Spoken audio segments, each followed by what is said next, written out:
Smartphone brands अब सिर्फ performance race में नहीं बल्कि बैटरी वॉर में भी उतर चुके हैं।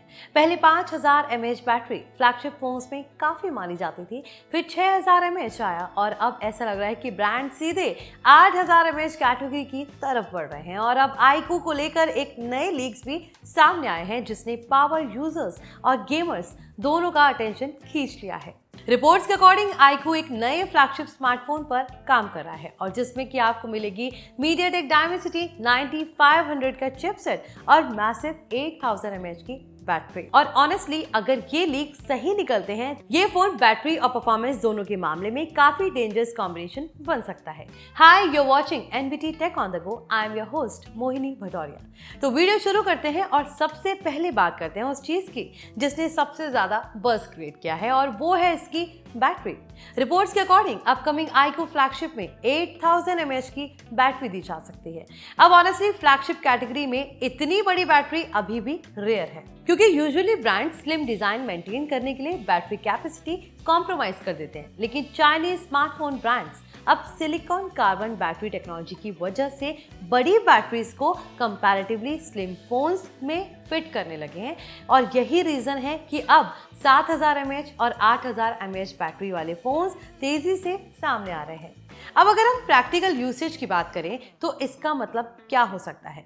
इमेजिन कीजिए आप लगातार गेमिंग कर रहे हैं, 5G हॉटस्पॉट यूज कर रहे हैं, वीडियोस देख रहे हैं, वही कैमरा भी यूज कर रहे हैं और ट्रैवलिंग में भी आपको ज्यादा से ज्यादा यूज चाहिए, तो फिर भी फोन में बैटरी आराम से पूरे दिन बच जाए। यही वो कैटेगरी है जहां ऐसे फोन्स यूजर्स को अट्रैक्ट करते हैं, खासकर गेमर्स, ट्रैवलर्स और हैवी यूजर्स के लिए बड़ी बैटरी अब लग्जरी नहीं बल्कि नेसेसिटी बन चुकी है।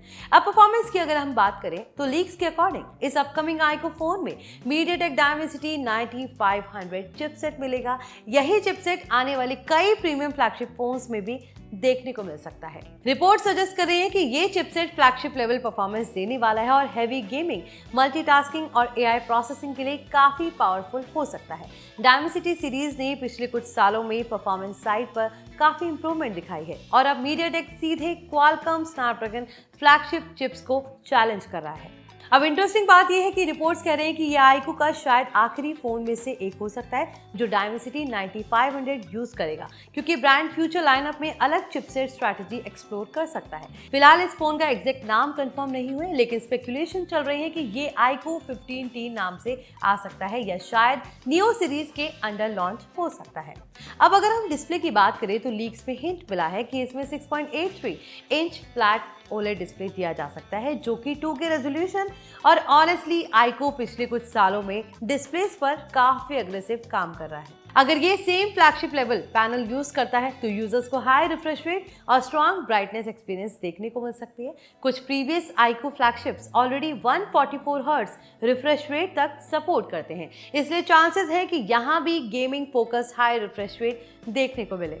अब गेमिंग एंगल भी यहाँ काफी इंपॉर्टेंट हो जाता है क्योंकि iQOO usually performance focused audience को टारगेट करता है। पिछले iQOO फ्लैगशिप फोन्स में large vapour cooling systems, gaming chips और हाई फ्रेम रेट ऑप्टिमाइजेशन जैसे फीचर्स दिए गए थे। एग्जाम्पल अगर देखा जाए तो iQOO 15 में कंपनी ने 8000 mm2 कूलिंग सिस्टम और डेडिकेटेड गेमिंग एनहेंसमेंट चिप्स दिए थे ताकि हैवी गेमिंग सेशंस में परफॉर्मेंस स्टेबल रहे। अगर नया Dimensity 9500 वाला फोन भी उसी डायरेक्शन में जाता है तो ये प्रॉपर गेमिंग बेस्ड बन सकता है।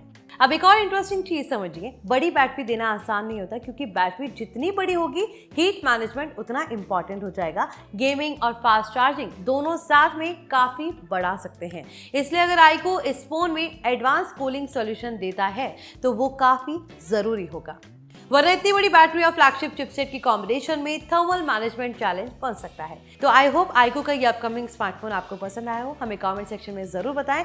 इस वीडियो को लाइक शेयर जरूर करें और हमारे channel NBT tech on the go को सब्सक्राइब कर लें।